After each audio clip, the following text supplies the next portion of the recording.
Princess Louisa Inlet, which must be one of the most beautiful places on Earth, is 6 kilometres long and just a few hundred metres wide for most of its length.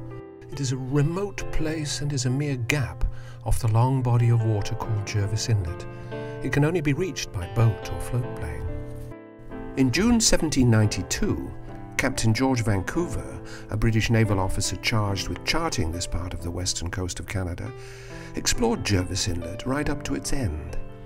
He was hoping that it would lead to the Northwest Passage back to the Atlantic, but he was disappointed here as he had been so many times before during that season of exploration.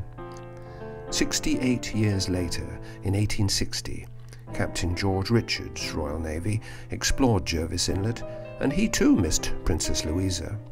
But in the same year, Commander Richard Mayne ventured into Malibu Rapids at slack tide, when the water was neither flowing in nor out of the inlet. When the tide is flowing, the water can go as fast as 10 miles per hour and can be very turbulent. Commander Mayne discovered a long, narrow, exquisitely beautiful fjord with the impressive Chatterbox Falls at its head. He in turn was disappointed that the inlet went no further and didn't lead to anywhere.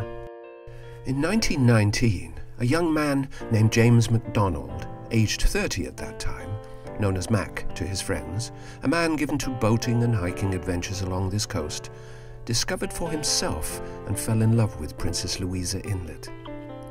He always wanted the princess to be preserved without the ravages of commercialism. He wanted it to be pristine and undeveloped for the enjoyment of all people. He had deeded his land to the society which had been set up for the purpose, namely the Princess Louisa International Society. I am turning over the property in perpetuity to the boating public of British Columbia, Washington State, and Oregon, with the hope that you, your children, and your children's children ad infinitum may maintain and enjoy the beauty and peace of the Princess Louisa Inlet.